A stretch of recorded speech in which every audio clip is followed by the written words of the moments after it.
Let's talk about how to deprive your enemy.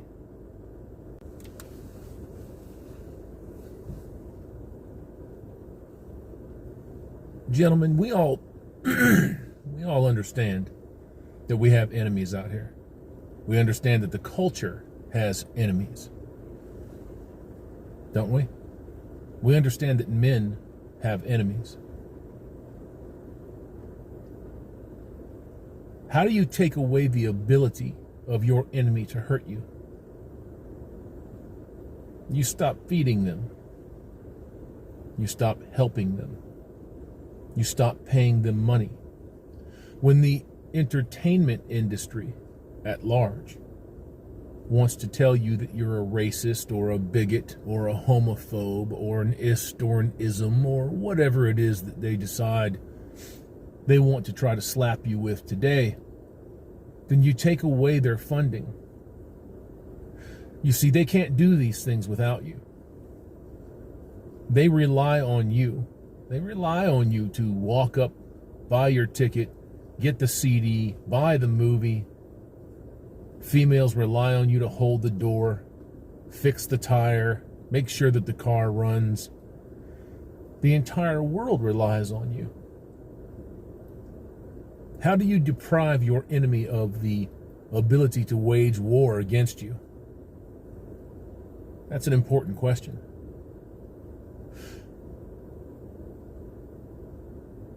The chief answer is you take away their ability to harm you. If they require money, you don't give it to them. If they require validation, you don't give it to them.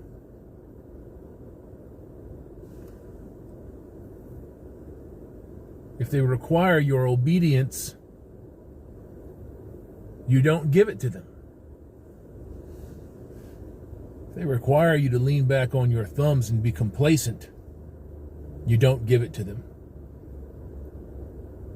I'm not talking about women in particular. I'm talking about men that are users, women that are users, your government. Of course, your government does nothing but use you and abuse you, cast you off. We've spoken about the mountain, the avalanche of simps, the avalanche of people that are more than willing to put themselves in harm's way. The amount of men that are cleaning up their act, the amount of men that are doing what they're supposed to be doing now is small. It's not a billion men. I would doubt very seriously if over the global population it was 500 million. But it's enough. It's enough to hurt them. It's enough to make them nervous and jittery. And that's okay. I don't mind when they're nervous and jittery. It's a good thing. Take away those things that most people take for granted. Take away your cooperation. Take away your help. Do that and see what happens. Don't allow these people to dominate you. Don't allow these people to come at you the way that they come at everyone else. They expect, beyond any shadow of a doubt, to snap them fingers and have you jump. And you're seeing right now in real time what happens when large swaths of the population say fuck you, when they refuse to jump. You may or may not agree with Antifa or BLM. Some of the things that they're doing are correct. Some are not. Patriots, militias, some of the things that they're doing are correct. Some are not. Your government, most of the things that they're doing are not correct. Plain and simple. We all know, those of us that are awake, we all know and understand that there are hundreds of millions of people sitting right around us. We see them every single day. They are waiting to be instructed. They are waiting to be told what to do and how to do it. You ain't. You are not being told what to do because you know what to do. You're not waiting around for instructions because you lead your own life. Good on you.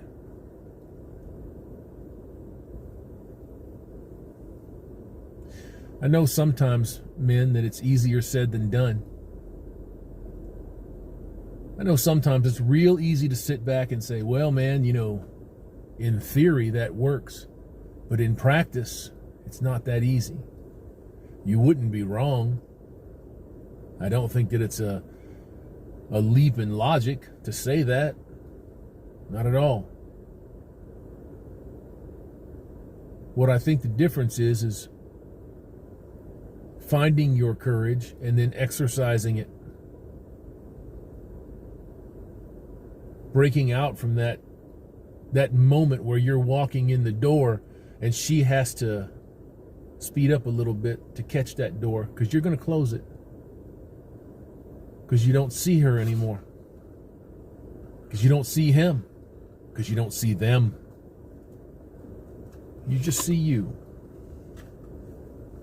Cheers.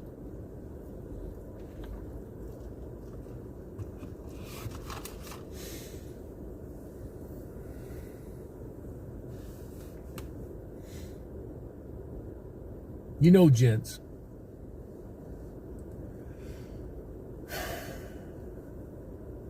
in my daily observations out here, I see a lot. I look at everything. I hear everything.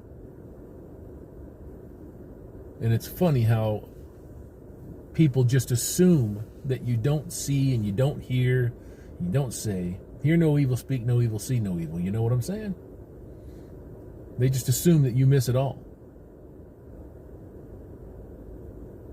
You can see that when people are running down the street 75 miles an hour on a cell phone, trying to change the channel on the radio, fucking with their kids, arguing with a boyfriend or a girlfriend,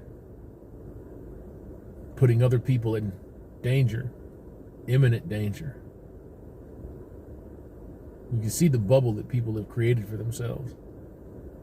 I said a while back that I didn't feel like there was a Republican Party or a Democratic Party or a true right or a true left.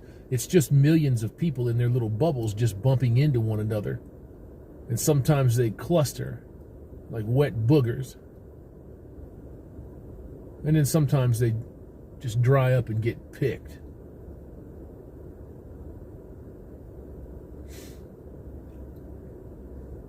You deprive your enemy of the ability to make war against you.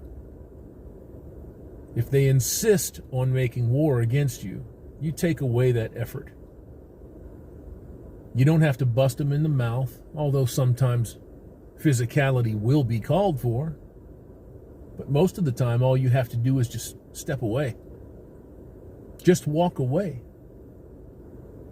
I can't tell you how many times I have said this. Just walk away. That's all you have to do. You do not have to engage in these systems that have been set up for your exploitation. Everything in this world, everything relies on you complying with it. And you don't have to. You understand? There's nothing out here that says that you have to. Oh no, are you going to risk a little social shame? Some ostracization? Fuck them. Most men are already ostracized and they don't even know it. You find out as soon as you put down the wrenches, don't you? You find out as soon as you say no, don't you? That's how close you are to being ostracized every single day as long as you're in the bubble. As long as you're a blue pillar, you're swimming around in this malaise. Oh yeah. Oh yeah.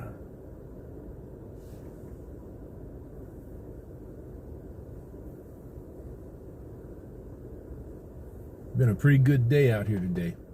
Even though it was cold and blustery and rainy, you can hear some of that rain dripping on the roof right now.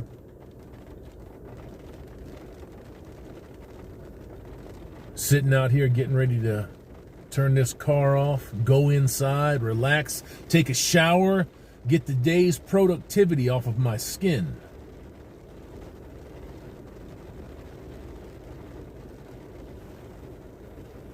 Helpless motherfuckers we all are. Until you decide not to be helpless anymore. I think that that's the thing that people fear the most.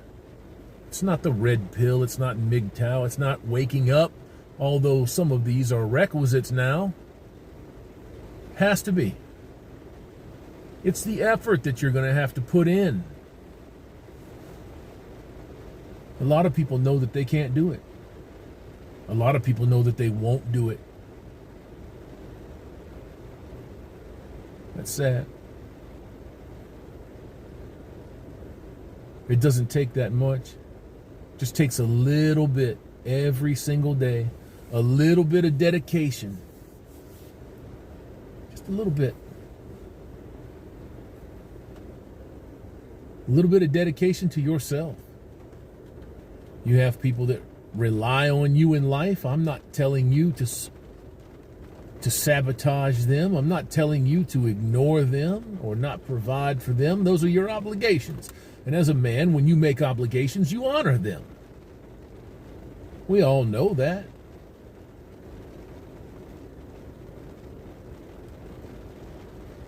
You deprive your enemy of the ability to make war against you in the most peaceable way possible. Do I think that the day is going to come where it won't be peaceful? Yes, I do. Absolutely. I don't think it's far off. But even then, you still deprive them of the ability to make war against you, to make chaos against you. And right now, the best way that you can avoid this entirely, one word: no. You don't need any excuses. You don't need anybody's approval. You don't need somebody to like you or think well of you. You just need to say no, and you have to have the courage of your conviction. You have to mean it. And that's not easy for men that have been raised, by and large, 80%, by single mother households. It's not easy for a man to say no to a female, and they understand that. It's not easy for a man to say no to a male abuser or user, because they know it too. Gentlemen, take care of yourselves out there today. When you have to say no, do it. When you have to protect yourself, do it. When your enemy insists on war, you deprive them of the ability to make that war against you. And you don't have to fire a shot or raise a hand. You just turn around and you say no. And then let the chips fall.